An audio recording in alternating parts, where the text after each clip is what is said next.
아버지, 그런 기대감을 가지고 주의 말씀 앞에 서오니 아버지, 이러사 숨쉬는 주의 말씀을 통하여서 나를 변화시키시는, 나를 깨우시는, 나를 세우시는, 또한 나의 잘못된 것들을 무너뜨리시는 그런 권능의 말씀의 시간으로 주님께 축복하여 주옵소서. 부족한 종이 앞서서 말씀을 전합니다. 주여 나팔로만 사용하여 주시고 하나님께 원하시는 그 말씀을 전하는 도구로만 사용하여 주옵소서. 이 시간을 이 시종을 주님 앞에 의탁하오며 살아계신 예수님의 이름으로 기도합니다. 아멘. 함께 나눌 말씀은 이사야서 3장입니다.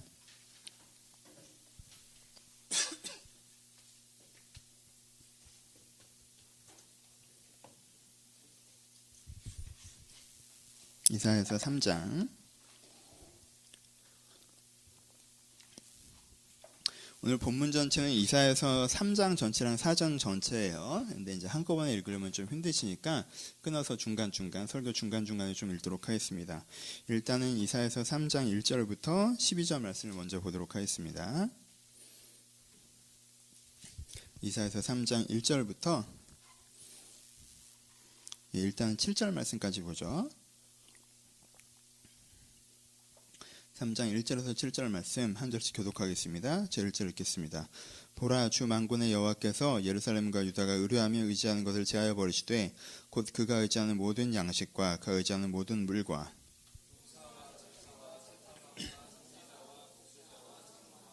오십부장과 귀인과 모사와 정교한 장인과 능란한 요술자를 그리하게 하실 것이며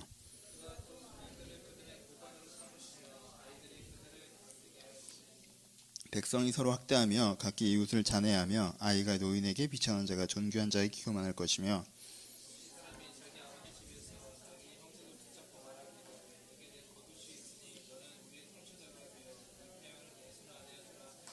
아시겠습니다.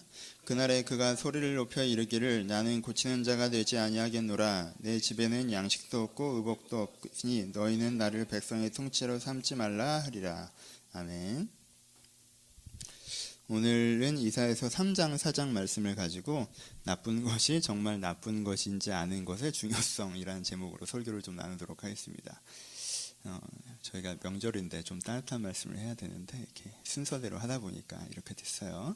그냥 좀 편안하게 들으셨으면 좋겠습니다. 간단하게 읽어보실 때 느낌이 어떠세요? 이렇게 시작하죠. 하나님께서 유다에 의지하는 것들을 제하여 버리시겠다. 이걸 이렇게 망하게 하실 거고 이걸 이렇게 망치실 것이다. 뭐 이런 식으로 이야기가 진행되는 것 같죠? 쭉 읽으면 그런 식의 얘기가 계속 나오고 있습니다. 딱 이렇게 읽었을 때 사람들이 막연하게 이 구절들을 어떻게 해석할까요? 여러분들은 어떻게 느껴지세요? 사람들은요, 이사야서 같은 성경책의 1장과 40장이 주로 하나님께 너희를 심판하실 것이라는 톤의 이야기가 나오면 어떤 식으로 생각해요? 우리가 하나님한테 잘못하면 하나님은 참다 정말 열받으면 우리를 혼내셔. 그러니까 그렇게 열받아서 우리를 혼내시기 전에 우리가 조심해야 돼. 약간 이렇게 적용되는 게 제일 많죠. 그렇죠? 그리고 그렇게 적용되는 게 많다 보니까 어떻게 생각하게 돼요? 뭔가 인생에 안 좋은 일이 생기면 어떻게 돼요? 하나님이 나를 치시나? 이런 식의 생각들을 많이 하게 됩니다. 하나님께 나를 치시나? 내가 뭔가 잘못했나? 그리고 뭔가 하나님이 나를 치시나? 나를 뭔가 잘못했나? 하나님께 나를 치시기 전에 하나님한테 혼나지 않을 정도는 해야 돼 라는 생각을 하게 되죠. 그렇죠? 그러니까 생각이 포지티브가 아니라 네거티브가 된다는 거예요. 그러니까 뭔가 이루어야겠다라는 생각으로 달려가는 게 아니라 여기서 떨어지면 안 돼, 탈락하면 안 되라는 선으로 사람이 움직이게 된다는 거예요. 그리고 보통 일반적인 기독교인들의 마음 가운데 내가 요 선을 넘으면 안 돼라고 하는 선이 뭐가 있어요? 그래서 주일 예배, 그렇죠? 뭐 더 심하신 분은 11조, 더 심하신 분은 교회 봉사, 그리고 뭐 술 담배 안 하는 거, 뭐 이런 정도 있겠죠, 그렇죠? 이 정도 선을 이렇게 그어놓고 그래도 내가 이 선을 지켜야 돼라는 생각들을 하게 됩니다. 근데 내가 이 선을 지켰는데 무슨 안 좋은 일이 생겼어요. 그럼 뭐라고 해요? 하나님 나한테 이럴 수 있습니까? 이렇게 생각하죠. 그렇죠? 이 선을 안 지켰는데 안 좋은 일이 생기면 내가 그래서 하나님이 나를 혼내시나 보다 이렇게 생각하고 있죠. 그러니까 이걸 막연하게 읽으면 여러분들이 그런 식의 신앙관, 사고방식을 갖게 되게 하는 구절들이 이런 구절들이에요. 그렇죠? 근데 이걸 뭐라고 저는 표현하냐면 감상문적 글읽기라고 저는 표현을 합니다. 쓰여진 내용을 꼼꼼하게 읽어야 되는데 쓰여진 내용을 꼼꼼하게 읽지 않고 내가 읽고 느낀 점, 그러니까 감상문을 쓰듯 글을 읽으면 사실 그 글이 쓰여지는 원래 의도랑 좀 더 비껴나간다는 거예요. 이게 교육의 문제거든요. 여러분들은 신세대라 그래. 내가 X세대, 여러분들 신세대, 뭐 N세대 뭐 이런 거잖아요. 그렇죠? 아닌가? 저 윗분들도 계세요. 저 위에 두 분, 저 위에 한참 위에. 아니 한참이 아니죠. 저희 몇 차이 안 나죠. 그렇죠? 근데 사실 여러분들이랑 나 차이보다 안 나요. 여기 장년분들이랑 사실 10년 안쪽이잖아요. 저희가 같은 세대. 나 불러야 돼. 근데 우리는 약간 그런 식의 생각인데 여기랑 저희랑 또 다르고 여러분들이랑 저희랑 좀 다른 게 저까지는 학력고사 세대예요. 주입식 교육 받았단 말이에요. 그래서 성경 공부 어떻게 하는지 알아요? 저희 세대는 암송 시켜요. 암송. 그러니까 주입식 교육이 시대 트렌드, 시대 정신일 때 성경 공부는 어떻게 하면요, 애들을 외우게 만듭니다. 외워. 성경 공부를 이해를 안 시켜 외우게 만들어요. 그렇죠? 그럼 딸딸딸 다 외우면 얘는 성경에 통달했다라고 생각을 하는 거야. 그건 온라인 성경 읽기인데 그냥 이렇게 통달한 거죠. 그렇죠? 그렇죠? 근데 여러분 세대는 어떻게 가르쳤어요? 여러분 세대는 여러분 무슨 세대예요? 여러분들이 감상문 세대예요. 뭐 어떤 사안을 접하면 그 사안에 대해서 내 의견을 논리적용하게 표현하는 걸 되게 중요하게 생각하는 시대란 말이에요. 그렇죠? 그러니까 이걸 정말 이해했나가 중요한 게 아니라 이걸 듣고 느낀 점을 논리적용하게 표현하면 얘는 똑똑한 애로 평가받는, 그렇죠? 그래서 주관이 있고 창의성이 있고 주체성이 있고 막 이런 교육을 받았단 말이에요. 그러니까 성경 읽기도 자꾸 어떻게 하는 거예요? 자꾸 감상문 써요. 이 얘기한 진짜 맥락을 이해하는 게 아니라 이 맥락을 읽고 내가 느낀 점을 논리적으로 얘기하면 내가 이걸 이해했다라고 생각하는 경향이 있다라는 거예요. 그렇죠? 근데 그렇게 감상문적 글 읽기를 하면요, 사실은 진짜 그 텍스트를 이해한 건 아니라는 거예요. 지금 그런 식의 얘기를 쓰고 있는 것도 아니거든요, 사실. 왜냐하면 진짜 뭔가를 이해한다고 하는 건요, 주입식 교육처럼 외우는 것도 아니고요. 그리고 무슨 주체적인 교육처럼 감상문을 잘 쓰고 내 의견을 논리적으로 표현하는 것도 아니고요. 뭔가를 이해한다고 하는 건 말 그대로 그게 뭔지 제대로 이해하는 걸 얘기하는 거예요. 오케이?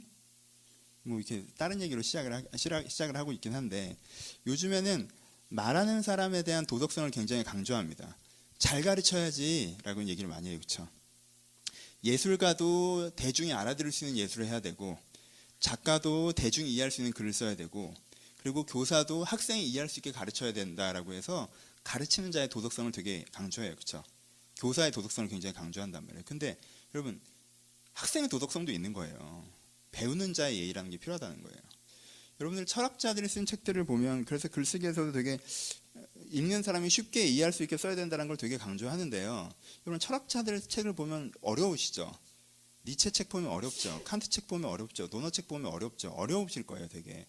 그러면은 그 똑똑하다고 하는 노너가 글도 못 써서 그렇게 어렵게 쓴 건가요? 그 똑똑하다는 니체가 글도 못 써서 그렇게 쓴 건가요? 그 똑똑하다고 하는 그 수많은 석학들이 글을 쓸지 몰라서 문장력 하나가 없어서 그런 건가요? 아니에요. 그 사람들은 어떻게 써요? 그 사람들이 쓰는 거는요, 이 내용, A라는 내용을 설명하기 위해서 B, C, D, E, F를 알아야 A를 이해할 수 있기 때문에 읽는 사람이 B, C, D, E, F는 이미 알고 있다는 생각으로 A라는 글을 쓰기 때문에 읽는 사람이 어려운 거예요. 글을 못 쓰는 게 아니에요. 그렇죠? 그럼 B, C, D, E, F를 모르는 사람도 이해할 수 있게 쓰려면 어떻게 하는 수밖에 없어요? 수준을 다운그레이드 하는 수밖에 없어요. 그렇죠? 그러니까는 내가 저 사람한테 요구하는, 성경에 요구하는, 성경이 좀 쉽게 써졌어야지, 성경책이라면 누구나 딱 읽고 이게 진리구나 이렇게 알아먹게 써 있어야지라는 얘기도 틀린 말은 아니지만, 내가 뭔가를 알아야 이해할 수 있는 것들도 있다라는 거예요. 그렇죠? 그리고 옛날 철학자들의 글이 왜 어려워요? 그분이 이 시대를 살아가고 있지 않기 때문에 어려워요. 그렇죠? 200년 전, 300년 전, 100년 전, 50년 전 분들이다 보니까 우리나라 사람이 아니에요. 그러다 보니까 그 나라 문화, 그 시대의 문화를 알아야 이해할 수 있는 것들이 있단 말이에요. 그렇죠? 그럼 그걸 알아야 이해할 수 있어요. 그럼 우리가 그걸 이해하고 싶으면 우리가 어떻게 해야 돼요? 내가 그 시대의 문화, 언어를 좀 이해를 해야죠. 그렇죠? 내가 그걸 이해하고 싶으면 어떻게 해야 돼요? 그거에 해당되는 기초 과정을 내가 좀 공부하고 이해하고 그걸 읽어야겠죠. 그래야지 내가 그걸 이해할 수가 있지 않을까요? 감상문적 글 읽기를 하시면요, 뭘 읽어도 여러분 수준 자체가 높아지지 않아요. 그렇잖아요? 감상문적 글 읽기를 하는 사람한테 아주 유명한 그림을 보여줬어요. 보고 뭐라고 그래요? 난 별론데? 끝이에요. 그렇잖아요? 감상문적 글 읽기를 하는 사람한테 진짜 심오한 책을 보여줬어요. 그럼 읽으면서 뭐라고 그래요? 지루한데? 뭔 말이야? 끝이에요, 그냥. 근데 난 이 문장은 되게 좋더라. 그 맥락과 상관없이 생뚱맞게 자기가 마음에 들었던 거 하나. 그럼 뭐가 마음에 들까요? 내 수준과 한계에서 이해될 수 있는 게 마음에 들겠죠. 그렇죠? 그러니까 이 사람의 틀 자체는 깨지지 않는다는 거예요. 틀 자체가 성숙하지 않는다는 거예요. 감상문적 글읽기를 하면. 그러면은 그런 식의 글읽기나 그런 식의 예술 활동을 하면요, 교만한 어린아이가 됩니다. 나는 되게 유명하다고 그림 다 봤는데 난 별거 아니던데 뭐. 난 되게 유명하다는 책 다 읽었는데 내가 보기엔 별거 없던데 뭐 이렇게 된단 말이에요. 뭐가 안 되니까? 감상문적 글읽기를 하지 이해형 글읽기를 하지 않기 때문에 그래요. 근데 우리 중에 현대 트렌드, 이렇게 교육을, 여러분들 문제가 아니라 교육을 그렇게 시켜서 그래요. 여러분들은 착한 아이들이라 내 나이 때 태어났으면 지금 시편 외우고 있을 거예요, 아마. 주입식 교육을 하니까 사람들이 다 그걸 외우고 앉아있고, 그리고 자꾸 주체교육, 창의교육을 하니까 사람들이 자꾸 지의견만 자꾸 얘기하고 앉아있는데, 그 모든 걸 하기 이전에, 외우기 이전에, 자기 의견을 얘기하기 이전에 먼저 해야 되는 건 뭐예요? 그거 자체를 이해하는 거예요. 그러면 뭐가 필요해요? 학자적 글읽기, 그러니까 학생적 글읽기가 필요하다는 거예요. 배우는, 이해하고자 하는 자세. 내가 어떤 부분이 이해되지 않는가를 보고 그것들을 알아가는 태도가 필요합니다. 나 논술 강사에도 잘할 것 같죠? 이건까지는 논술학원에서 해주는 얘기예요. 그렇죠? 여러분, 논술학원에서 해주는 얘기예요. 그렇죠? 오케이, 이제는 오늘 해야 되는 얘기를 해봅시다. 내가 왜 이렇게 길게 할까? 오늘 되게 꼼꼼하게 할 거거든요. 성경 공부 엄청 지루하게 할 것 같아서 날 버리지 마요 라는 얘기를 제가 한 5분에서 8분 정도 한 거예요. 그렇죠? 네. 함께 해요. 갑시다. 3장 맨 처음에 이렇게 시작하고 있네요. 꼼꼼하게 읽어보죠. 너희가 하나님께서 얘기하시되 유다가 의뢰하고 의지하는 것을 제하여 버리겠다라는 얘기로 시작하고 계세요. 그럼 유다가 의지하고 의뢰하는 것을 제하여 버린다는 얘기의 앞전 문맥을 조금 알아야 될 필요가 있죠. 유다가 지금 2장에 보면 뭘 하려고 하고 있는 거예요? 보란 듯이 한번 성공하고 싶어 하는 거죠. 그렇죠? 병거와 마병을 굉장히 많이 모아서 금은부화가 풍성한 나라, 그러니까는 이기적으로 내가 잘 먹고 잘 사는 나라 한번 만들어 보자. 그러니까 유다가 추구하는 거였어요. 그렇죠?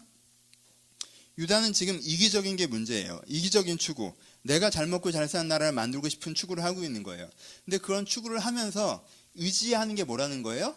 이런 추구가 이루어질 거라고 믿는 구석을 얘기하는 거죠. 그렇죠? 왜 우리나라가 내가 잘 먹고 잘 살 수 있을 것 같아? 왜 내가 그런 생각을 해? 뭘 의지해서 그런 생각을 하는 거야? 라고 얘기하는 거에 목록들이 쭉 나오는 거죠. 그렇죠? 뭐라고 얘기해요?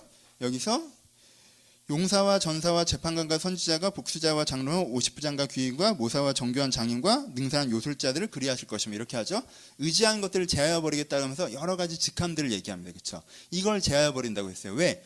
유다가 우리가 잘 먹고 잘 사는 나라가 될 수 있다고 스스로 믿는 근거가 뭐예요? 그들의 충분한 인적 자산과 제도죠. 그렇죠? 충분한 인적 자산을 갖고 있다는 거예요. 우리는 쌈 잘하는 애도 있고 쌈 잘하는 용사도 있고요. 아주 똑똑한 모사도 있고요. 기술이 뛰어난 장인도 있고요. 영적 감각이 탁월한 요술자들도 있어요. 그렇죠?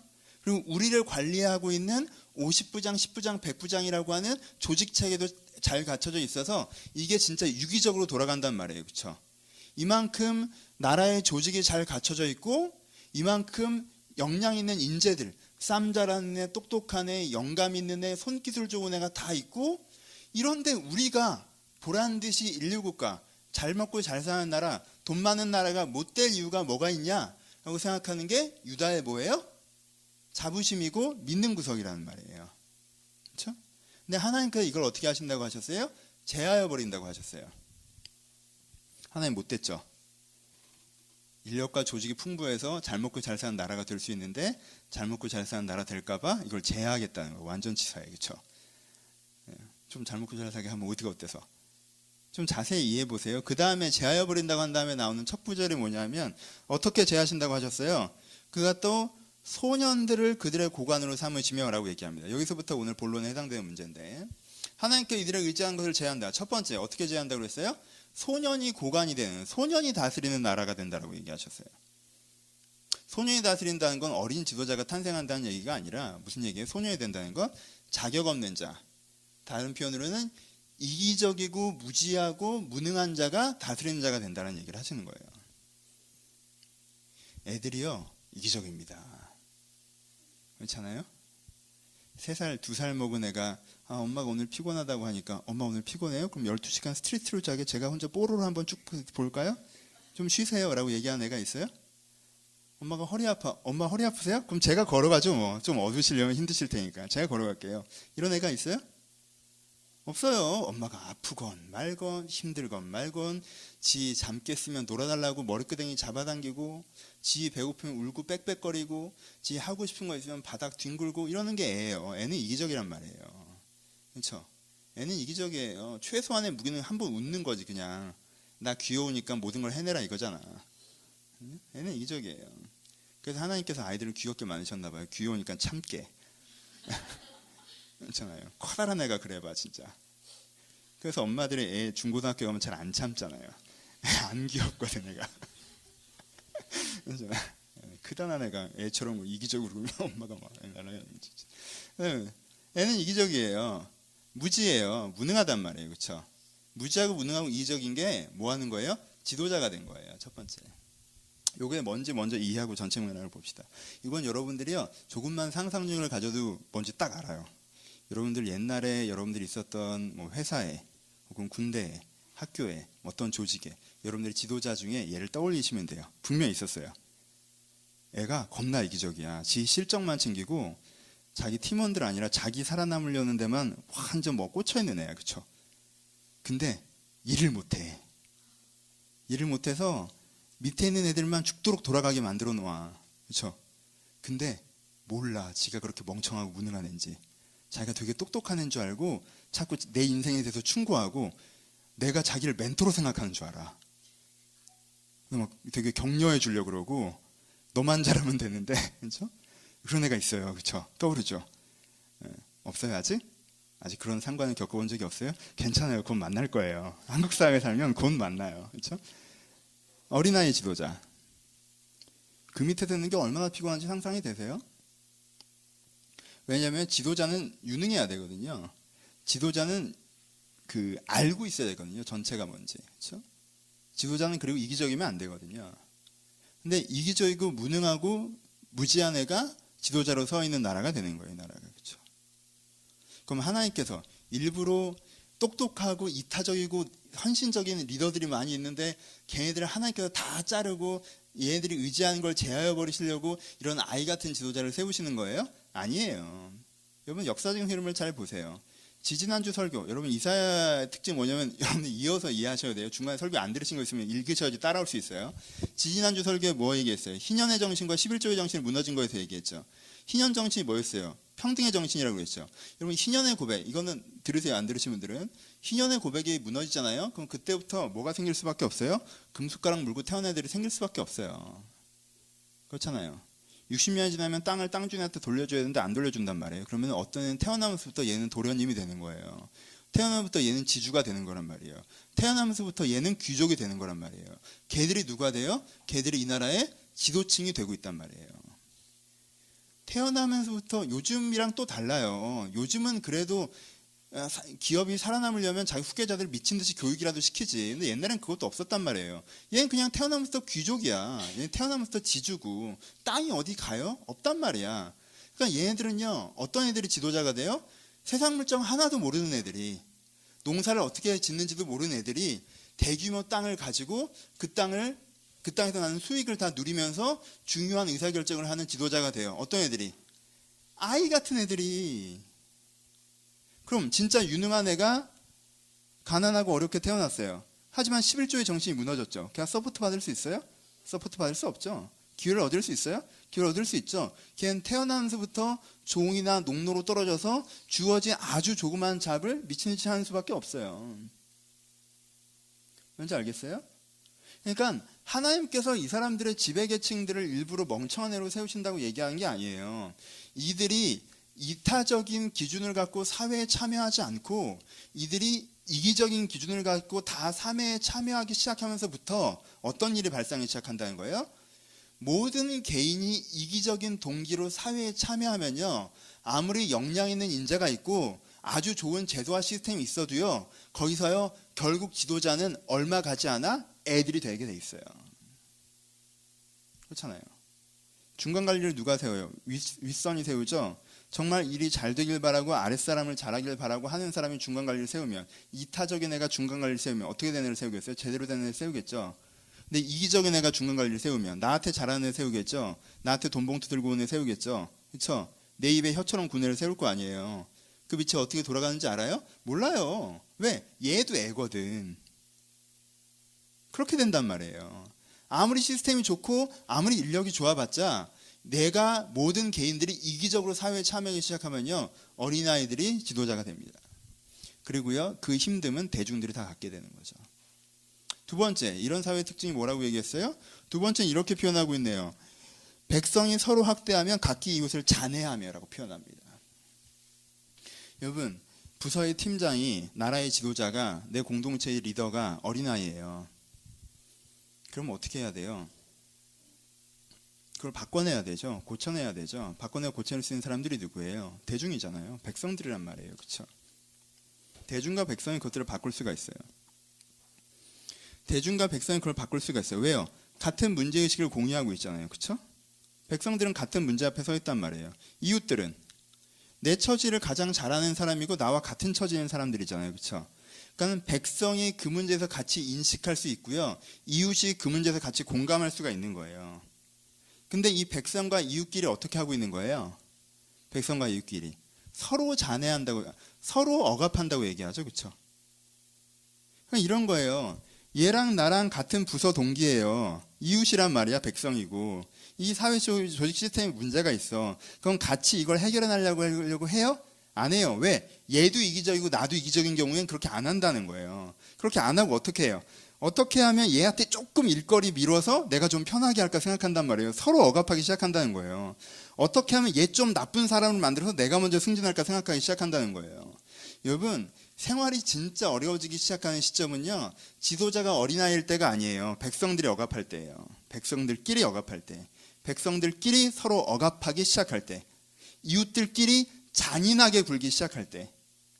그렇잖아요. 같은 처지니까 얘가 조금 어려운 일 당하고 있으면 배려해야 되잖아요. 얘가 실수할 수 있으면 돌봐줘야 된단 말이에요. 근데요, 이웃끼리 더 잔인하게 구는 거예요. 얘가 좀만 실수하면요, 그 실수를 부각시켜서 얘가 떨거나게 만듭니다. 왜요? 그게 나한테 이익이 되니까. 난 이기적인 사람이거든. 난 내 이해관계밖에 관심이 없거든. 여러분, 많은 백성들이, 참여하는 모든 개인들이 이기적인 사람이면요, 백성들끼리 별거 아닌 것 같고 정치하기 시작하고요, 별거 아닌 것 같고 콩 한 쪽도 나눠먹는 게 아니라 콩 한 쪽을 더 가지려고 싸우기 시작하고요. 그래서 상대방에 대해서 억압할 수 있는 기회가 있으면 억압하고, 상대방을 낮게 처리할 기회가 있으면 낮게 처리하면서 그 사회를 어떻게 만드는 거예요? 더 경쟁적이고 비극적인 사회를 만드는 거예요. 하나님께서 일부러 그렇게 하셨어요? 아니요. 이기적인 개인들이 사회에 다 참여할 때, 이기적인 개인들이 다 이기적인 상태에서 사회에 참여할 때 구성되는 사회가 이렇다는 거예요. 하나님이 일부러 그렇게 얘는 서로 잘 돌보고 살고 싶은데 함께 그렇게 만드신다는 얘기가 아니라. 세 번째, 어떤 일이 발생한다고 그랬어요? 세 번째는 아이가 노인에게 비천한 자가 존귀한 자에게 교만하게 할 것이며 라고 표현되어 있습니다. 아이가 노인에게 비천한 자가 존귀한 자에게 교만하게 한다고 얘기하고 있어요. 노인이 공경받아야 되는 이유는 뭐예요, 여러분? 노인이 공경받아야 되는 이유는요, 두 가지입니다. 하나는요, 지금 우리가 살고 있는 시대를 그들이 만들어놨기 때문에 그런 거예요. 그렇죠? 그래도 우리 윗세대들이 이만큼 세상을 만들어놨기 때문에 우리가 그들을 공경해야 되는 거예요. 그리고 두 번째, 인생을 한번 살아내셨기 때문에 삶에 대한 깊은 성찰과 지혜가 있기 때문이에요.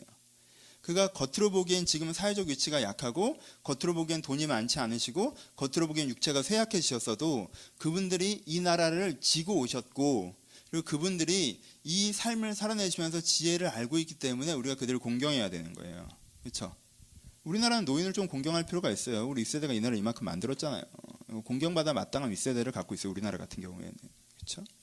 근데 노인들이 공경을 못 받을 때는 언제예요? 노인 쪽에서 잘못했을 경우에. 세상을 만들어 온 게 아니라 인생 전체를 내가 좀 잘 먹고 잘 살려고 악다구니 쓰면서 평생 살아온 인생을 살아온 삶을 공경할 필요가 있어요? 없어요? 없어요. 그가 세상을 만들었어요? 세상을 해롭게 했어요? 세상을 해롭게 했어요. 그럼 그 사람은 나이가 들었다는 이유만으로 공경할 이유가 있어요? 없는 거예요, 그건. 인생을 한철을 살아오면서 삶에 대해서 많은 지혜와 지식을 깨달았으면 공경할 이유가 있어요. 하지만 인생을 한철을 살아왔는데도 여전히 자기 욕망에 20대처럼 불타고 있고 그러면서 그게 청춘을 외치는 건 줄 알고 욕망은 불타고 있는데 육체가 그만치 못하고 따라가지 못하니까 욕망과 육체 사이의 괴리감에 괴로워하고 있어요. 그러면 그 사람을 존중할 이유가 있어요? 없어요? 없어요. 그 20살짜리랑 같은 내면인데 뭘 그걸 존중을 하고 자시고 해요? 무슨 말인지 알겠어요? 노인을 공경하지 말라는 얘기가 아니에요. 여러분 어디 가셔도 지금 너 이 시대를 열심히 만들어 왔어? 뭐 이런 너 성찰이 있어? 노인들한테 그러신 얘기가 우리 윗세대는요, 한국 사회 윗세대는요 무조건 공경받을 만한 자격이 있는 분들이에요. 어려운 시대를 살아내셨단 말이에요. 이만큼 만들어내셨고. 근데요, 어떤 사회에서 노인이라고 하는데 노인이라는 사람들이 공경받아야 되는 간판은 갖고 있지만 실제가 없을 때 사람들이 그걸 공경해요? 공경하지 않아요? 공경하지 않죠. 그렇죠? 존귀한 자, 우리 시대 존귀한 자가 누구 있습니까? 옛날 같으면 교수님을 존귀한 자라고 생각해서 학자잖아요. 참 진리를 추구하는 사람이고 학자적 양심을 가지고 지성인이란 말이에요. 사회의 경종을 울리는 사람이고. 근데 우리 교수님을 봤더니 말이 교수지 정치에서 교수 됐어요. 내가 저 사람 논문에 지가 썼는지도 모르겠어. 왜냐하면 지금도 지가 논문을 안 쓰거든. 그리고 맨날 학과장 만나고 다니고 총장 만나고 다니면서 어떻게든 이렇게 살아남으려고 노력하고 정치판에 갈 수 없나 기웃기웃 거리고 막 그러고 있단 말이에요. 그리고 나와서 학생들은 대충 가르치는 내용이라고 보니까 내용도 다 뻔한 얘기 하는 데 있어서 조금 더 얹혀진 것들이 있다고 해봐야 그건 굉장히 정책적인 얘기들은 하고 있단 말이에요. 그럼 교수라는 간판을 가졌다고 존중할 필요가 있어요? 없어요? 없죠? 그렇죠? 판검사 원래 존중받아야 돼요. 왜냐하면 법정신이라는 게 사회 공의의 정신 아닙니까? 그렇죠? 법 쪽에 있는 사람들이 원래 존중받는 이유가 그거란 말이에요. 사회 공의의 정신을 추구하고 지켜내는 사람들이기 때문에 그런 거예요. 박봉에도 이 사회적 정의와 도덕과 정의를 지키려고 하는 사람들이라면 정의의 사도 슈퍼맨 이런 거란 말이에요, 원래. 근데 봤더니 뭐예요, 얘네들이 자꾸 뭐 이렇게 연예인이랑 사귀고 뭐 돈 뜯어내고 뭐 이런 거 한단 말이에요. 그럼 존중을 해요, 안 해요? 안 하잖아요. 그렇죠? 존귀한 자가 존중받지 못한다는 거, 비천한 자들한테 무슨 뜻이에요? 노인이 공경받지 못하고 존귀한 자가 존경받지 못한다는 의미가 뭐예요? 이 사회 시스템이랍시고 있는데 이게 워킹을 안 한다는 거예요, 제대로. 그러니까 그걸 존중할 이유가 사라진 사회가 된다는 거예요. 어떤 사회가 되면? 이기적으로 모든 사람들이 참여하는 사회가 되면. 우리나라는 이 정도 아니에요, 여러분. 근데 어느 나라 가면요, 경찰들이 조폭이나 비슷한 나라들 있잖아요, 그렇죠? 돈 받아먹고 돈 뜯어먹고 폭력을 행사하고 그렇잖아요. 근데 이름이 경찰이야. 이거 어떻게 해야 돼? 대통령이 도둑놈인 나라들이 있단 말이에요. 왕보다 더 더한 독재자인 나라들이 있어요. 정치 권력들이나 경제 권력들이 다 지 속 챙기느라고 사람들을 억압하는 나라들이 있단 말이에요. 그렇죠? 우리나라가 뭐 그런 나라는 아닌 것 같아요. 나는 큰 방향이 그쪽으로 조금 가고 있긴 하지만 하여튼 우리는 아직 그런 나라는 아니란 말이에요. 하여튼 그런 식의 그런 것들이 있어요. 어떻게 되면 시스템 전체가 어떻게 된다는 거예요? 더 이상 공의의 껍질만 갖고 있지 공의의 실제가 없다라는 거예요. 이게 이기적으로 개인들이 참여하는 사회의 세 번째 특징이라는 거예요. 네 번째 특징은 뭡니까? 네 번째 특징은요, 그 다음에 보면 이런 얘기가 나오네요. 혹시 사람들이 자기 아버지 집에서 자기 형제를 붙잡고 말하기를 내게는 겉옷이 있으니 너는 우리 통치자가 되어 이 폐허를 내 손 아래 두라 할 것이며 그날에 그 소리를 높여 이르기를 나는 고치는 자가 되지 아니하겠노라. 내 집엔 양식도 없고 의복도 없으니 너희는 나의 백성을 통치라 삼지 말라 하리라 라고 나와 있어요. 네 번째 무슨 얘기를 하는 거예요? 어떤 사람들은요, 이 사회가 문제라는 걸 알고 있어요. 여러분 지금 쫄딱 망한 게 아니에요. 지금 여전히 아이들이 관리를 하고 있단 말이에요. 그렇죠? 어린아이가 지도자고 왕을 하고 있어요. 근데 어떤 사람들은요, 의식 있는 사람들이죠. 이 사회가 이렇게 되면 안 된다는 걸 아는 사람이에요. 시스템이 몰락하고 있고 악한 자들이 지도하고 있고 백성들 간의 관계성들이 무너져 있다는 걸 아는 사람들이에요. 그렇죠? 이 아는 사람들이 어떻게 하고 있습니까? 세상을 바꾸고 있어요? 스스로 노력하고 있어요? 아니죠. 대안을 찾죠. 누군가 나타나서 우리를 고쳐주길 바라고 있죠. 왜? 이게 나한테 불편하니까. 그래서 그 누군가를 찾았어요. 근데 그 누군가가 뭐예요? 어떤 사람이에요? 정말 손톱만한 재능 갖고 있는 사람이에요. 겉옷 하나 갖고 있는 사람이에요. 겉옷 하나 갖고 있는 사람. 손톱만한 재능을 하나 갖고 있는 사람이에요. 그럼 그 사람도 몰려가서 네가 좀 세상을 바꿔보라고 얘기하죠. 그렇죠? 이 폐허를 발하래 두라. 이 사람은요, 지성인들입니다. 어떤 면 똑똑한 사람들. 왜요? 이게 폐허인 줄 아는 거예요. 그래도 지금 우리가 폐허에 서 있다는 걸 알아요. 그리고요, 거기서 폐허를 발하래 두라라는 얘기를 듣는 이 겉옷을 가진 한 사람도요, 지도자가 뭘 하는지를 알고 있어요. 뭐라고 표현해요? 나는 고치는 자가 되지 아니하겠노라고 얘기해요. 이 사람한테 지도자는 뭐예요? 착취한 사람이 아닌 거예요. 그렇죠? 지도자는 자기가 거늘먹거리면서 위에서 누르는 사람이 아니라는 걸 알고 있어요. 그 어린아이 같은 그 어린아이 고관들이랑은 다르단 말이에요. 지도자는 고치는 사람이라는 걸 알아요. 근데 이 사람은 되게 큰 소리를 높여 난 절대 안 해 하면서 나는 고치는 자가 되지 않겠다라고 얘기해요. 왜? 난 겉옷은 있을지 모르겠지만 옷과 양식이 제대로 없기 때문에라고 표현하죠. 그렇죠? 지금 둘 다 뭐에 대한 관심이 가 있어요? 이 세상을 고치는, 지도를 한다는 게 고치는 것인지 아는 사람은 어떤 생각을 갖고 있어요? 자기 먹고 사는 거, 자기 이해관계, 자기 생활에 해로울 수 있기 때문에 세상을 바꾸기로 나서지 않을 거라고 얘기하는 거예요. 세상이 폐허인 줄 아는 이 사람들은 어떻게 하고 있어요? 세상이 문제이고 이렇게 되면 안 된다는 걸 알고 있지만 그 세상을 바꾸려고 노력하지 않아요. 누군가 바꿔줘야 된다라고 얘기하고 있죠. 이 사람들은 여전히 어떤 사람들이라는 거예요? 자기 이해관계에 집중되어 있는 사람들이라는 거예요. 세상에 구조적인 문제가 있는 것들에 대해서 사회적 공익이 공공의 공의, 그래서 세상이 좀 더 나은 곳이 돼야 된다는 것들에 대한 헌신과 노력을 하는 것이 아니라 세상에 구조적인 문제가 있어서 내가 먹고 살기 힘들잖아, 젠장, 누군가 이걸 제대로 다시 한번 고쳐놔서 내가 먹고 살기 좀 편하게 해놓으란 말이야 라고 얘기하는 거죠. 세상을 바꿀 만한 재능이 조금 있어요. 하지만 그 재능을 갖고 세상을 바꾸는데 뛰어들었다가는 이 사람은 정말 힘들어질 거예요. 자기가 갖고 있는 걸 잃어버린 일들을 감당하게 해야 되겠죠. 그러니까 그게 하기 싫어요. 왜요? 나는 지금 없는 것도 많아. 나 먹고 살기도 힘들어. 나 생활하기도 힘들어. 그런데 내가 있는 걸 다 털어서 세상이 나아지는데, 세상을 고치는 자로 살아가야 된다고? 난 그렇게 살고 싶지는 않아 라고 얘기하는 거죠. 네 번째, 초라한 대안이죠. 대안이어야 되는 사람들도 여전히 자기 먹고 사는 문제, 이해관계에 집중해 있기 때문에 세상에 대해서 컴플레인하지 세상을 바꾸려고 나서지 않는 사회입니다. 그렇죠? 여러분, 이쯤 되면 흐름이 이해가시죠? 여러분, 맨 처음에 여러분들이 읽었던 그 막연한 감상이 오해였다는 걸 느끼셔야 돼요. 하나님께 얘기하십니다. 너희들이 잘 먹고 잘 살고 성공하고 추구하고 싶어? 내가 너희들을 의지하는 걸 제하여 버릴게라고 얘기하셨어요. 하나님이 의지하는 걸 제하여 버릴게라고 얘기하니까 우리는 그 뉘앙스에서 뭘 생각하냐면 하나님이 인격적으로 개입하셔서 얘네들 가운데 좋은 애들은 다 어디다가 처박아 버리고 나쁜 애들만 다 세워서 이 나라를 이상하게 만드시는 것처럼 오해하기도 해요. 여러분, 그 얘기가 아니에요. 하나님께서 제하여 버리신다라고 얘기할 때는요, 인격적인 하나님을 얘기하는 게 아니라 진리의 하나님을 얘기하는 거예요. 진리의 하나님을 얘기한다는 게 뭐예요? 진리, 세상의 원리라고 하는 게 뭐냐면, 세상이 어떻게 돌아가냐면, 이기적인 이유로 세상에 참여하는 사람들이 아무리 좋은 시스템과 인력을 가지고 잘 먹고 잘 사는 세상을 만들어보자고 할지라도 그들이 다 자기 이해관계에 집중했기 때문에 결국 시스템은 거짓말이 되고 지도자는 어린아이가 되며 지들끼리 치고받고 대안일 수 있는 사람은 말만 하다가 아무것도 되지 않고 쫑난다는 거예요. 그렇죠? 이게 하나님께서 그렇게 하신다고 표현하는 거예요. 왜요? 세상이 실제 그렇게 돌아가는 원리, 진리로서의 하나님을 얘기하는 거예요.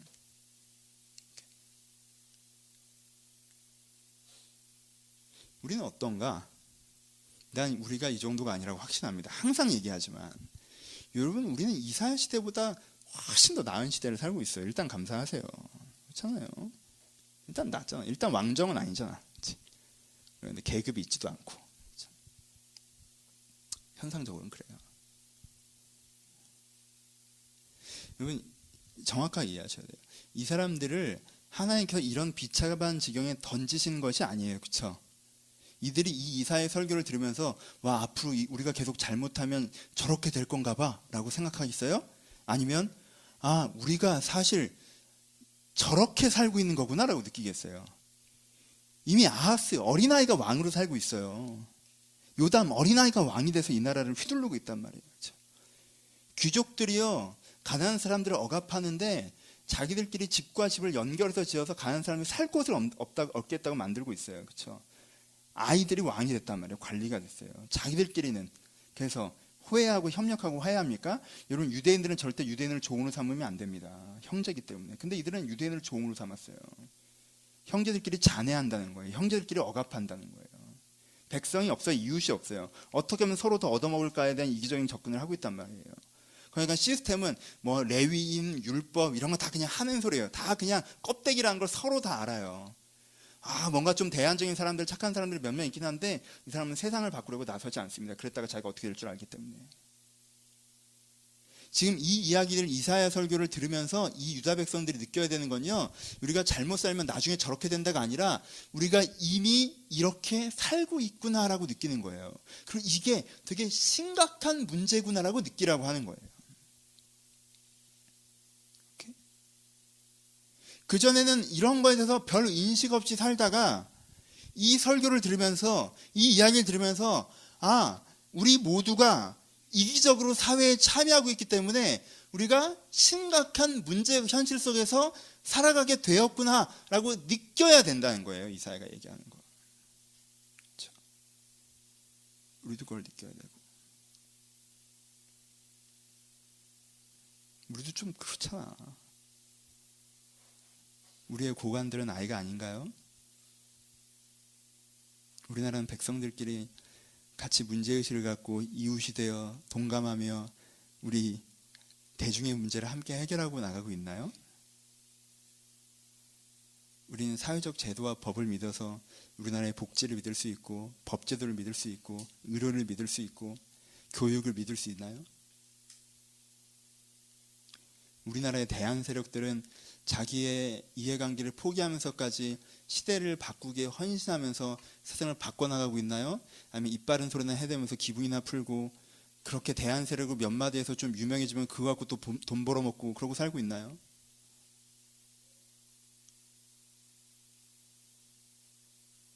우리가 살고 있는 세상이 우리가 다 이기적으로 참여하는 말미암아 기괴해졌다는 걸 스스로 느낄 수 있어야 된다.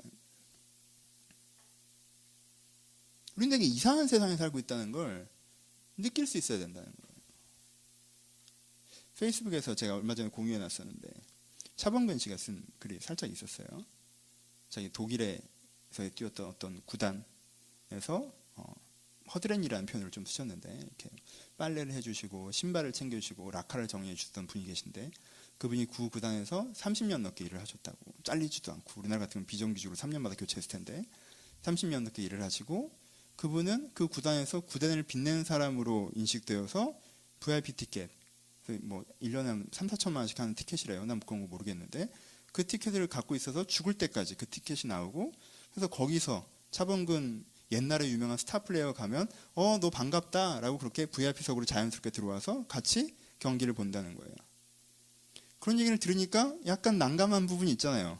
우리나라는 최근에 공항 청소 근로자, 대학 청소 근로자, 국회 청소 근로자의 문제, 우리나라로 하면 국회에서 30년 동안 국회 바닥을 닦으셨으니 당신이 웬만한 국회의원과 동등한 대우를 받으면서 당신도 국회를 세워놨다 한 일원입니다, 뭐 이렇게 인정받는다는 얘기인데, 뭔 말이야 이게잖아 우리는 사실.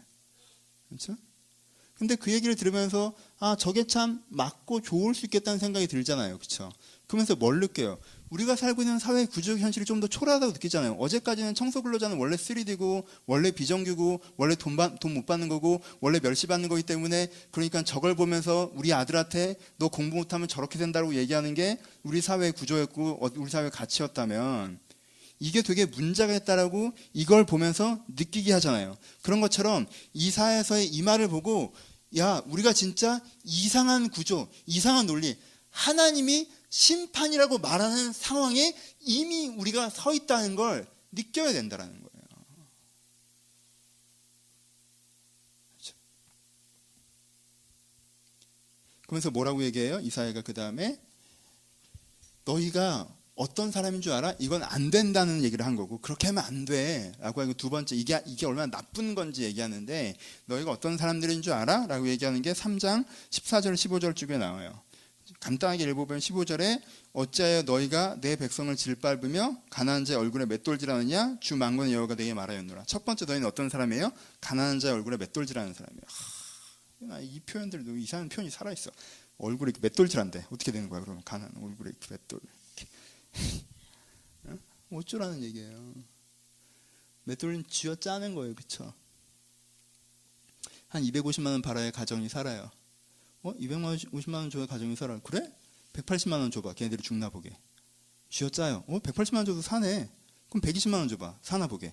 120만 원 줘요. 그래서 살아요. 신기하다. 그럼 88만 원만 줘봐. 사나 보게. 88만 원 줘요. 그래서 제가 사네. 쥐어 짜는 거죠. 신기하잖아. 그런데도 살아 애들이. 산다는 건 아직 뭔가 남아있다는 얘기 아니야. 그러니까 더 짜보는 거죠. 그렇죠? 어떻게 되나 죽을 때까지. 그 다음에 뭐라고 얘기해요? 여기서는 또 이렇게 약간 그런 표현들이 나와요. 그렇죠? 시온의 딸들이 교만하여 16절 느린 목. 옛날에는 목 긴 게 미인이었거든요. 요즘에도 그런가? 느린 목, 정을 통하는 눈 이렇게 정을 통하는 눈 이렇게 약간 정을 통하는 눈 있잖아요. 이렇게 정을 통하는 눈으로 다니며 아기작거리면서 걸으며 발로는 쟁쟁한 소리를 낸다 하시도다 이렇게 표현해요. 그렇죠? 그런데 이제 불편한 표현들을 합니다. 딸들의 정수리에 딱지가 생기게 하고 그들의 하체를 드러내고 이렇게 표현합니다. 그러니까 여자 얘기를 하고 있는 게 아니라 나라 얘기를 하고 있는 거예요. 그렇죠? 이 나라의 사회 문화가 또 하나 어떻다는 거예요. 하나는 가난한 자의 얼굴에 맷돌질하는 사회고, 뭐예요? 자기보다 좀 약하다 싶으면 어떻게든 뜯어먹으려고 하는 사회고, 그리고 자기보다 좀 강하다 싶으면 어떻게든 잘 보여서 자기가 원하는 걸 쟁취하고 싶어하는 사회고. 여러분, 폭력배의 사고방식과 창녀의 사고방식은 근본적으로 동일합니다. 그렇죠? 폭력배의 사고방식과 창녀의 사고방식은 근본적으로 동일해요. 자기보다 약한 자에게는 폭력적인 사고방식으로 표현되는 거고, 자기가 강한 자에게는 창녀의 사고방식으로 표현되는 것뿐이에요. 어떻게 하는 거예요? 뭐든 상관없으니까 내게 이익이 된다면 수단 방법을 가리지 않고 이익을 쟁취할 수 있는 방법으로. 힘이 세면 두들겨 패고 뺏어오면 돼요. 하지만 힘이 약하면 어떻게든 잘 보여서 얻어내야 되는 거죠. 그렇죠? 그럼 뭐라고 하는 거예요? 너희 이기적인 사고방식이 되게 안 된다라는 얘기를 하시고, 그리고 너희들의 이기적인 사고방식이 얼마나 초라한 것인지 얘기하는 거예요. 나쁜 것인지 얘기하는 거예요. 잘못된 것인지 얘기하는 거예요. 너희들이 사실 폭력배의 사고방식과 창기의 사고방식, 이기적인 사고방식으로 이렇게 세상에 참여하고 있기 때문에 그게 이미 잘못된 것이고, 그렇게 참여해봐야 결국에는 여러분들 다 이러고 있으면요, 아까 얘기했던 그 난장판이 되지 나만 거기서 고고하게 서서 잘 먹고 잘 살게 되지 않는다라는 거예요. 이렇게 될 거야 라고 얘기하는 거예요. 그렇죠? 그래서 지금 무슨 얘기를 하는 거예요? 이걸 쫙 듣고 읽고 느껴야 되는 건, 이기적으로 살아간다고 하는 게 정말 잘못되고 안 되는 거구나 라는 걸 내 스스로 되게 치밀하게 느껴야 된다는 거예요. 내 스스로 그걸 치밀하게 느끼게 되면 어떻게 됩니까? 4장 2절에 보면 그날의 여호와의 싹이 아름답고라고 표현하고 있어요. 여러분들 막연하게 읽으시면요, 막 고생하다가 어딘가에서 내 인생에 여호와의 싹이 툭 튀어나와가지고 뭔가 좋은 계기들, 뭐 결혼을 한다든가 돈이 벌린다든가 뭐 이렇게 여호와의 싹이 툭 튀어나온다. 아니에요. 지금 누구를 여호와의 싹이라고 얘기하는 거예요? 또 누가 여호와의 싹이에요? 그 정결한 사람들, 그 거룩한 사람들이 여호와의 싹이라고 그래요. 그럼 누가 정결한 사람이고 누가 거룩한 사람이에요? 이게 문제라는 걸 심각하게 느낀 사람들을 정결한 사람이라고 얘기하는 거예요. 뭐라고 표현하고 있어요? 아래 보시면 4절에 심판하는 영과 소멸하는 영으로 시온의 딸들의 더러움을 지키시며 예루살렘의 피를 구셔서 정결케 하게 하실 때가 되었느니라고 표현하고 있어요. 무슨 뜻이에요? 어떤 사람이 정결한 사람이에요? 심판의 영과 소멸의 영을 통해서 정결해졌다고 해요. 무슨 뜻이에요? 아, 이런 난장판, 이게 심판이구나 라고 느끼는 사람. 그래서 더 이상 그런 생각을 안 하게 되는 사람이 정결한 사람이에요. 뭐로부터 정결함이에요? 이기적인 사고방식과 축으로부터의 정결이죠. 이 사람은 생각이 깨끗해졌다는 거예요. 이제는 뭘 봤기 때문에, 이게 얼마나 아니라는 걸 봤기 때문에 생각이 깨끗해졌어요. 이기적인 축으로 살아가는 게 이젠 진짜 못 쓸 짓이다라는 걸 안 사람, 그 생각에 깨끗함을 가진 사람, 거룩한 사람. 그래서 이제는 세상 사람들은 다 이기적인 추구를 하면서 그런 맥락 속에서 내가 이웃을 잔해하면서 내가 아이면서 왕이 되고자 하면서 그렇게 살아갔는데, 나는 그렇게 살지 않고 다른 대안을 찾겠다라고 생각한 사람, 그래서 세상과 다른 사람, 거룩한 사람. 그러니까 누가 여호와의 싹이에요? 누가? 이 문제를 심각하게 인식해서 이기적이 살아간다는 게 정말 아니라는 걸 정말 인식해서 그건 안 하겠다라고 생각하는 사람, 그건 안 하겠다라고 생각하는 사람들이 이 비참한 과정을 통해서 나타나는데, 살아남은 자라고 표현하는데, 이 비참한 과정을 통해서 그런 사람들이 나타나는데, 이 사람이 여호와의 싹이에요. 싹. 하나님이 세상을 바꾸실 수 있는 작은 가능성이라는 거죠. 오케이? 그러니까 이 구절들을 쭉 읽어내려면서 여러분들이 느껴야 되는 것은 뭐냐면, 아, 내가 잘못하면 하나님께 나를 두들겨 패셔. 그러니까 적당히 하나님 기분 맞춰드리고 살아야 돼. 하지만 두들겨 패셔도 나중에 여호와의 싹 좋은 날이 올 거야. 이 얘기를 하는 성경 구절이 전혀 아니에요.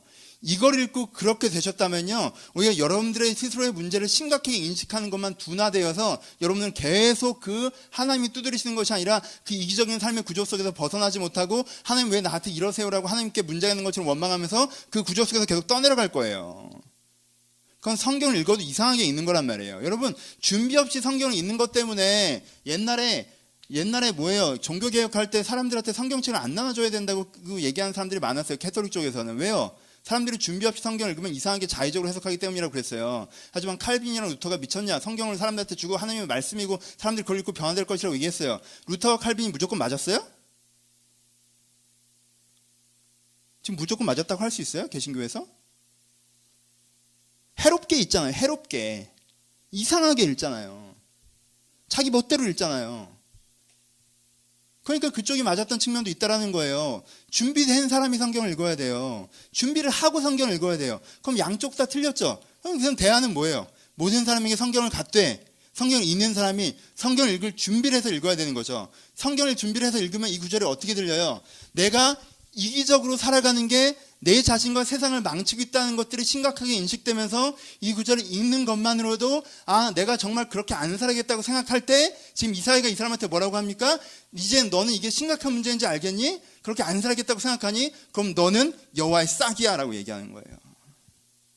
나중에 좋은 일이 생길 거라고 얘기하는 게 아니라. 얼마나 잘 썼어요. 넌 여호와의 싹이야. 그래서 이제 너한테 무슨 일이 벌어질 줄 알아? 불기둥과 구름기둥의 일이 벌어질 거라고 얘기하는 거죠. 뭐라고 얘기합니까 여기서? 여호와께서 거하신 온 시온의 산과 모든 집 위에 낮이면 구름기둥과 연기, 밤이면 화염의 빛을 만드시고 그 모든 영광에 덮개를 두시며 또 초막이 있어 낮에는 더위를 피하는 그늘이 지며 또 풍을 피하는 숨은 꽃이 되리라라고 얘기하고 있어요. 무슨 뜻이에요? 여러분, 이기적으로 살아가지 않기로, 세상의 방법대로 살아가지 않기로 이 사람이 문제의식을 갖고 결정했어요. 그럼 내일부터 어떻게 해야 돼? 이 사람이 내일부터 어떻게 해야 돼? 그러니까 문제의식을 갖고 결정하는 건 이제는 싹이에요. 싹. 아무것도 아니야. 그냥 싹이 난 거야. 그럼 그 싹이 났을 때 하나님께 이 사람한테 어떻게 하신다는 거예요? 너를 불기둥과 구름기둥이 뭐예요? 인도하심이죠. 출애굽기에서 광야에서 어떻게 하셨습니까? 불기둥과 구름기둥이 떠오르면 사람들이 걸어가고 멈춰서면 멈춰서고, 네가 정말 이기적인 삶이 문제라고 심각한 문제의식을 갖고 제대로 한번 진리적으로 가치적으로 살아보겠다고 결정하면 그때 하나님의 인도하심이 너랑 함께 하실 거라고 얘기하는 거예요. 그 다음에 뭐가 된다고 하셨어요? 그늘을 지어지면 풍을 피하는 숨을꽃이 되어지고 낮에는 더위를 피하는 그늘이 된다고 얘기하셨죠. 뭐라고 하셨어요? 하나님의 인도함을 받고 살아가는 그 과정 가운데서 너희들이 햇살에 말라죽지 않도록, 바람에 날아가지 않도록 너희들 가운데 그늘이 되어주겠다고 하셨어요. 그렇죠? 여기에 두 가지 묵상을 하셔야 됩니다. 하나는 뭐예요? 하나님께 여러분들을 지키시고 보호하실 거라는 거예요. 그렇죠? 근데 그늘 정도로 보호하신다고 하셨어요. 그렇죠? 어떻게? 또 초막이 있대. 초막, 젠장, 초막. 낮에는 더위를 피하는 그늘이 되며 풍을 피하는 숨을꽃이 되는 초막이 여러분들 인생 가운데 함께 할 거라고 하셨어요. 밖에서 비가 오는지도 모르는 거대한 건물이 아니라, 전기불을 밝혀놔서 해가 졌는지 안 졌는지는 안전한 건물이 아니라, 내가 낮에 뜨거운 햇살을 조금 피하게 하시고 풍우를 내가 피하게 하시는 하나님께 여러분들을 보호하시는 은혜가, 지키시는 은혜가 그런데 있을 거라고 얘기하시는 거예요. 3장 4장을 쭉 읽어오시는 읽는 맛을 느끼시길 바라요. 그냥 듣기 싫은 소리, 무서운 얘기 한다는 게 아니라 정말 하나님께서 경고하실 때 무서움을 느끼고 내 현실이 그렇다는 걸 알고 이것들을 그만둬야 되겠다고 생각하고, 그리고 이것을 그만두겠다고 내가 결정할 때 내가 이미 여호와의 가능성이며 이 가능성 가운데 하나님께서 함께 하셔서 우리 가운데 불기둥과 구름기둥으로 우리를 지키시는 초막으로 함께 하셨다는 것을 우리가 알게 되는 그 읽는 맛이 우리 가운데 필요합니다. 그렇죠? 결론으로 갑시다. 첫 번째. 그러니까 여러분들이 잘못됐다는 걸 잘못하게 심각하게 느끼십시오. 그렇죠. 이 사회 구조가 너무 이기적인 것 같아요. 이 사회에 참여하는 사람들이 되게 이기적인 것 같습니다. 저도 그렇게 생각해요. 이런 구조가 자꾸 개선되어서 우리나라도 북유럽 같은 나라가 되어서 나도 살기 좋고 주변 사람도 살기 좋은 그런 나라가 되었으면 좋겠는데요, 목사님. 근데 저는 이제 취업 준비하고 있고 이제 사회 초년생이고 정신없이 살아가다 보니까 그걸 생각할 여유도 없고 그게 내 일상 가운데 적용되는 것도 별로 없는 것 같고 블라블라블라블라. 그럼 투표만 제대로 하면 되는 건가요? 그럼 지방선거에서 누굴 뽑아야 되죠? 야, 누굴 뽑는다고 뭐가 얼마나 잘 뽑으세요. 근데 뭐 이런 설교를 들으면 자꾸 사회적 정체성 쪽으로 확 가시는데요. 여러분 여기 핵심은 뭐라고 했어요? 이기적으로 세상에 참여하는 거라고 그랬죠. 그러니까 여러분한테요, 여러분들이 제일 먼저 적용해야 되는 건 뭐냐면요, 내 스스로의 이기성을 걸러낼 수 있는 조밀한 망을 가지셔야 돼요. 내 스스로를 건넬 수 있는 조밀한 망. 다른 사람의 이기성에 대해서 얘기하는 건 이기성에 대한 대안이 되지 못해요. 이기성은요, 일단은 스스로가 갱신해 나가야 되는 것들 아니겠어요? 그러니까는 나를 먼저 바꾸는 게 필요해요. 여러분들이 갖고 있는 이기성은 무엇입니까? 그거 먼저 보십시오. 여러분들 자체가 지금 어떤 사람이에요? 여러분들은 어린아이 왕은 아닐 거예요. 그렇죠? 보니까 왕은 없는 것 같아요. 별로. 그럼 여러분들은 혹시 서로 억압하는 백성은 아니에요? 서로 잔해하는 이웃은 아닙니까? 그냥 세상의 문제라고 노인을 무시하고 존귀한 죄를 비웃는 청년은 아니에요? 세상이 이 모양이라고 얘기하는 게 내가 할 수 있는 전부인? 문제가 많다라고 누군가 세상을 바꿔야 된다고 얘기하고 있는 사람은 아니에요? 내가 좀 바꿀 수 있는 부분이 있는데 그거 바꾸다가 내가 죽게 생겼으니까 난 그래서 못하겠다고 얘기하고 있는 사람은 아니에요? 조밀한 망을 가지셔야 돼요. 여러분들의 이기성에 대해서.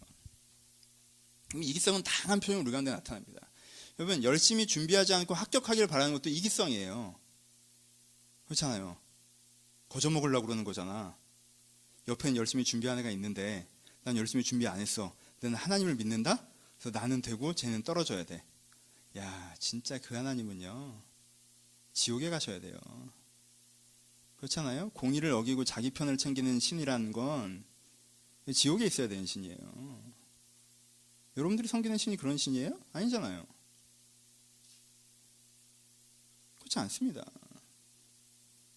열심히 안 하면서 인정받기를 바라는 것도 이기성이에요. 회사에서 여러분들 하고 싶은 대로 하면서 인정받기 바라지 마요. 그게 이기적인 거예요. 그렇잖아요. 상대방 기준이라는 것도 분명히 있어요. 상대방 기준이 틀렸다고 생각하시잖아요? 그러면요, 여러분들이 맞다고 생각하는 기준대로 하고 핍박받는 걸 당연하게 생각하십시오.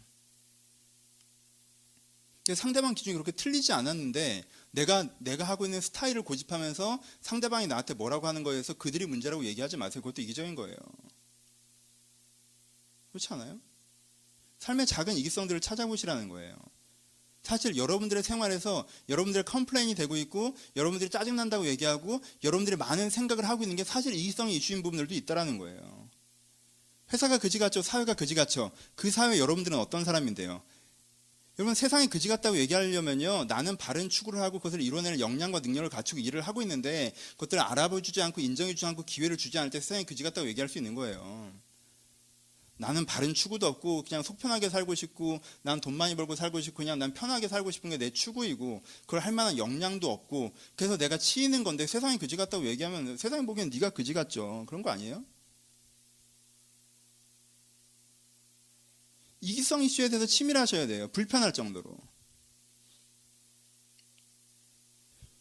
내가 일주일 내내 하고 있는 생각이라고 하는 게 내가 아침부터 저녁부터 하고 있는 생각이라고 하는 게 사실은 나.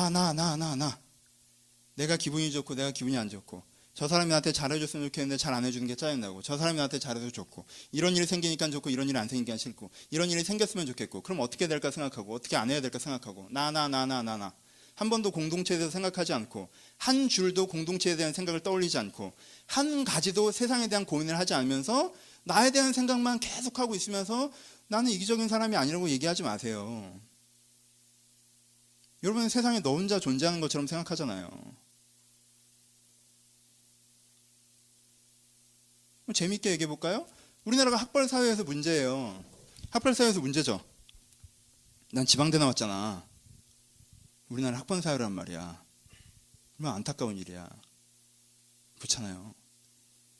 저도 옛날에 큰 교회 있을 때 원서 접수하는 일을 한 적이 있는데 원서 접수를 3단계로 하더라고. 외국 유학 오고 서울대 연대 고대 나온 애들을 이쪽에 쌓아놓고 추천서 받고 온 애들을 가운데 쌓아놓고 그리고 나머지들은 저쪽에 던지더라고. 제가 그걸 했거든요. 그래서 봐서 던지고 그렇잖아. 근데 나도 내가 이걸 던지면서도 야, 내가 어디 내면 누군가 나 같은 애가 이걸 잡고 던지겠구나 하잖아요. 보지도 않아. 나한테 지침이 내려왔어. 기준이. 뒷장은 열지. 자기소개서 뭐 사회에 대한 비전 하나도 안 봐요. 그냥 첫 장에 이력서 학력 딱 보고 여기 A, 여기 추천서 B, 아니면 저기 이렇게 또 박스로 넣는다 해서 던져. 진짜 물리적으로. 기분이 날 던지는 것 같아. 기분이 안 좋아. 나도 집 안에 나왔는데 이렇게. 현실 학력사에서 문제죠. 근데요, 여러분들 학력사에서 문제라고 얘기하려고 하려면요, 뭐가 있어야 되냐면요, 나는 공부에 재능이 있는 사람이 아니라 다른 데 재능이 있어서 이걸 열심히 해오고 여기에 대한 재능과 기능을 갖고 있는데 사람들은 학력을 기준으로만 보기에 날 봐주지 않습니다라고 얘기할 때 학력사회라고 얘기하는 거예요. 그래요. 여러분들 학력이 안 좋습니다. 그래서 그 다음에 뭐예요? 학력 대신 뭐가 있는데? 뭘 살아오셨는데? 뭘 추구하셨는데? 그래서 어떤 결과를 갖고 있는데요? 난 다른 건 없어. 근데 쟤는 학력이라도 있어. 그럼 학력을 보는 게 맞지 않아요? 여러분들이 이제까지 살아온 삶의 결과물들을 여러분들 어깨에 젖어 있는데 그게 사회 탓이라고 얘기하지 말라는 거예요. 그것도 이기적인 거예요. 내가 열심히 안 해서 재능이 없어요. 내가 열심히 해서 기능이 없어요. 내가 열심히 해서 삶에서 만들어냈던 부분들이 없다는 거예요. 근데 그게 다 사회 탓이라고 얘기하는 것도 이기적인 거 아니에요? 일부러 디테일한 얘기를 들었어요. 너무 적용이 안 된다고들 하셔서. 적용해 주잖아. 좋아? 아까가 좋지. 왠지 사회가 잘못됐고 막 내가 세상을 바꿔줬고 기분 좋다가 이렇게 얘기하니까 니네 되게 못된 애들이지. 나도 그래요. 여러분, 자기 자신의 이기성이 치밀해져서 더 이상 이 이기성에서는 내가 이기적으로 살아가지 않아야겠다라는 조밀한 그물만을 가지고 자기 이기성을 걸러내려고 하는 사람이 하나님의 새싹입니다. 하나님의 가능성이에요. 이런 견해들을 가지고 또 떠들어대면서 야, 세상이 이게 문제고 우리 사회도 이게 문제고 어린아이가 지도자고 뭐가 잘못됐고 이래서 이게 문제고 저래 교계가 문제고 뭐가 문제고 하지만 막상 내 삶의 현실에서 이기적으로 세상에 참여하고 있다면요, 여러분은 또 하나의 포장지에 지나지 않아요. 그게 이 말씀이 여러분들의 이기성을 걸러내야 됩니다. 여러분들은 뭘로 생각하고 뭘로 고민하고 뭘로 판단하십니까? 하루 종일 나 생각하고 세상이 나한테 잘해주지 않는 것 같아서 불만이고 막상 난 뭔가 열심히 하지 않고 그리고는 굉장히 가치적인 대화를 교회에서 하고 친구들까지 한 다음에 나는 설하는 사람인 것처럼 판타지를 느끼고 하지만 막상 그것이 이루어지기 위해서 뭔가 내가 불편하도록까지 뭘 하는 건 없고 가치적인 논쟁, 가치적인 대화, 가치적인 헌신은 내가 기분 좋은 만큼만 하고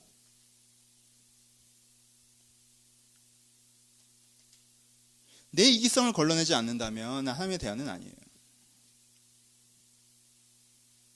그건 첫 번째 적용.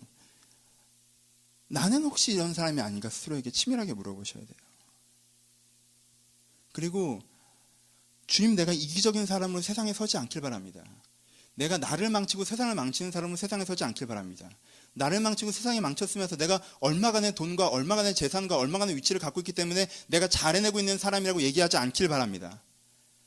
라고 여러분들이 그렇게 여러분들의 죄와 끊어내고자 결정하실 때, 자기중심성이라는 죄 유일한 죄잖아요. 사실 성경에서 얘기하는 여러분들의 죄와 끊어내기로 결정하시면서 하나님 앞에서 내가 이 죄에서부터 자유해지기를 소원한다라고 내가 자백하며 나갈 때 이게 진짜 회개잖아요. 회개하며 나갈 때 회개가 여러분 인생에 하나님의 가능성이 열릴 수 있는 출발점이라고 지금 얘기하고 있는 거예요. 그때 하나님께서 여러분들에게 인도하시기를 시작하실 거예요. 그때 하나님께서 여러분들을 보호하시기 시작하실 거예요.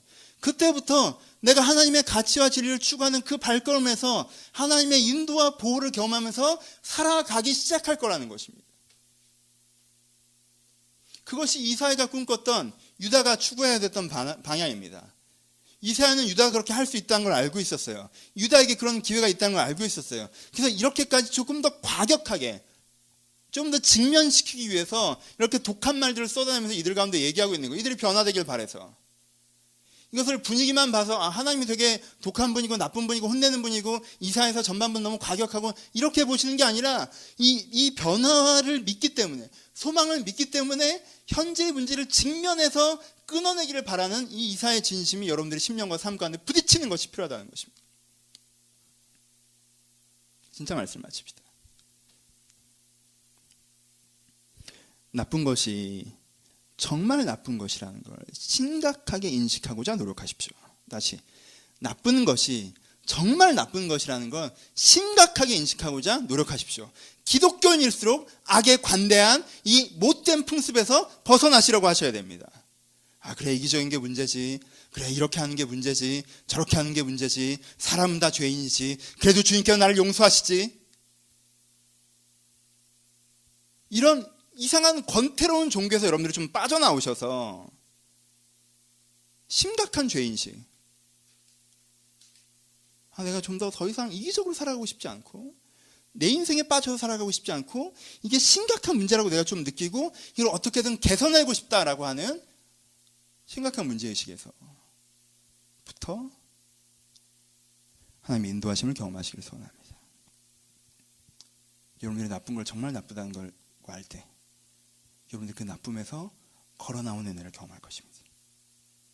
여러분 생의 문제에 대해서 심각한 문제의식을 가질 때 여러분들이 그 문제에서부터 자유해지는 은혜를 경험할 거예요. 그리스도께서, 하나님께서 회개하는 자에게 죄 사함의 은혜를 베푸실 거예요. 이게 진짜 회개이고 이게 진짜 죄 사함입니다. 내일도 나쁜 짓을 해도 하나님께서 나를 벌하지 않으신다가 아니라 이 회개의 은혜, 이 죄 사함의 은혜가 여러분들 문제의식을 통해서 시작되길 주님의 이름으로 축원합니다. 같이 기도하시겠습니다.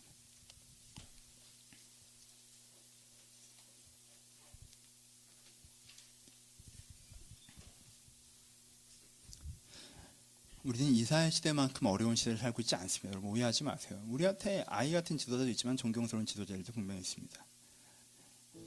우리 가운데 사회 시스템이 그래도 움직이고 있고요. 우리 가운데 좋은 이웃과 좋은 동역자들이 존재합니다. 하지만 우리 그건 한번 두려워해 봅시다.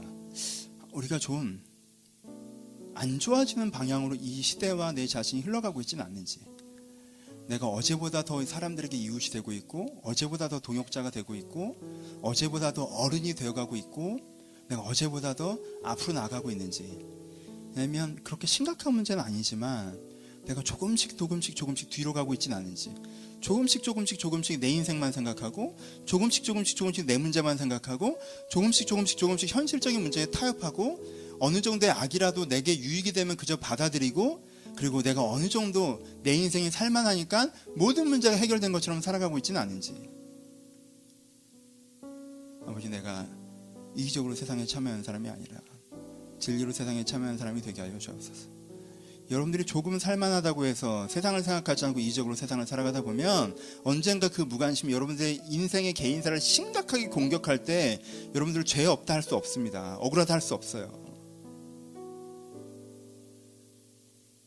우리 하나님께 고백하기를, 내가 죄에서 자유하게 하여 주옵소서. 내가 뭐가 맞는지 하나님 나에게 불기둥과 구름 기둥 인도하심을 달라고 담백하게 묻는, 뭐가 맞는지 묻는 담대박을 주시옵소서. 그리고 그 뭐가 맞는지 알았으면 그걸 그냥 행동하는 담백함을 주시옵소서.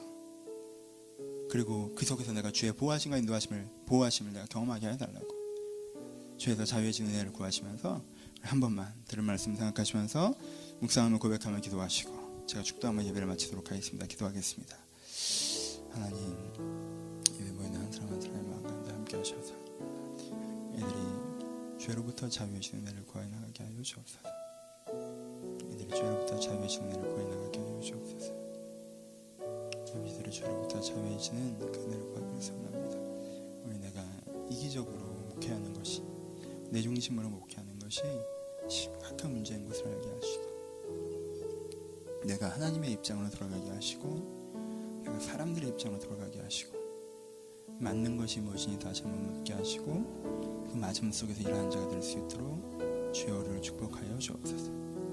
그 맞음을 해내나 내가 상처받고 추락하지 않고 왜곡되지 않고 변질되지 않는 것은 하나님의 은혜의 격려와 인도가 있기 때문인 것을 내가 알게 하여 주옵소서. 아버지, 하나님의 그 보호하신 면에 있는 것을 내가 알게 하여 주옵소서.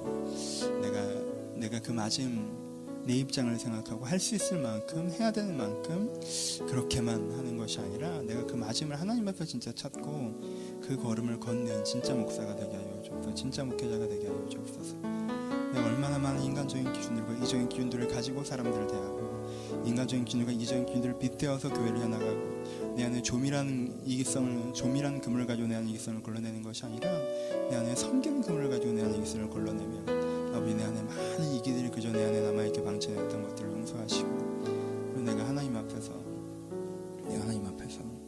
내 인생과 내 입장에 빠져있는 것들을 멈추고 무엇이 맞는지 다시 한번 깨닫고 생각하며 그 하나님의 당위를 향해 걸어가는 사람이 될 수 있도록 아버지를 발걸음 인도하시고 축복하여 주옵소서.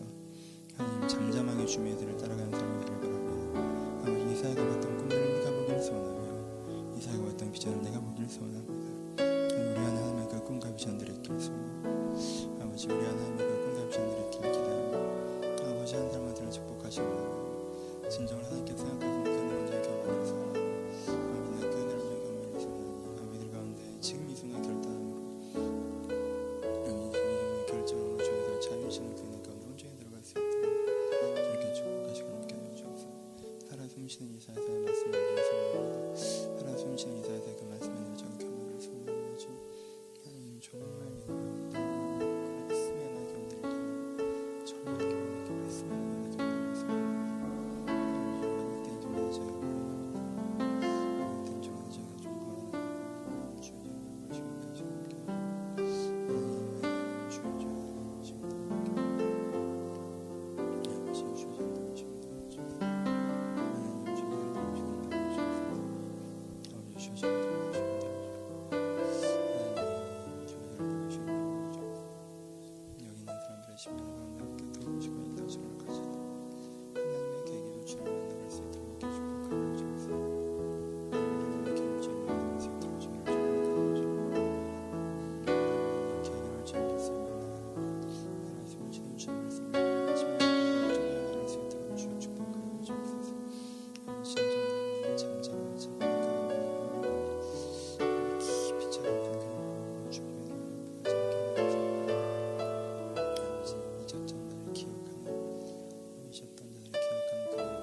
아버지, 저희가 세상에서 쓰는 이기적인 기준, 이해관계적인 기준으로 모든 것을 결정하고 행동하며 살아가기 때문에 하나님의 불기둥을 만날 기회가 없고 하나님의 구름길을 만날 기회가 없음을 고백합니다. 아버지, 저희가 모든 것을 결정하고 내 입장에서 모든 것을 생각하고 그 다음에 내가 능력으로만 하나님의 도움을 구하는 것이 아니라 내가 이기적인 기준에서 결정했던 것들을 멈춰서고 하나님 앞에 서서 하나님, 주 앞에서 맞는 것이 무엇입니까? 진리가 무엇입니까? 지금 내가 어떻게 해야 되는 것이 바로 걸어가는 길입니까? 내가 그것들을 묻고 그 하나님의 대답을 얻으며 주님의 뒤를 따라가는 사람들 될 수 있도록, 그래서 하나님의 가능성으로 세상에서 살아가는 사람들 될 수 있도록 하나님 한 사람 한 사람의 인생 가운데 축복하여 주옵소서. 저희를 복잡해하게 하고 저희를 어지럽게 했던 세상의 이야기들이 조금은 가라앉게 하시고 저희 안에 그 은혜의 담백함이 회복될 수 있도록 한 사람 한 사람의 심령과 주님께 은혜로 축복하여 주옵소서. 이사야가 말씀했던 그 말씀, 내 문제를 심각하게 인식하는 것을 통해서 하나님의 가능성으로 서는 그 말씀이 우리의 삶을 해석하며 삶의 결정이 되는 말씀이 될 수 있도록 축복하여 주옵소서. 이제 우리 주 예수 그리스도의 은혜와 하나님 아버지의 사랑하심과 성령님의 교통하심이 지금도 내 인생의 죄의 문제를 심각하게 알아 회개하며 주의 도우시는 은혜를 경험하여 일성하는 모든 심령 가운데 이제로부터 영원토록 함께 있을지어다. 아멘.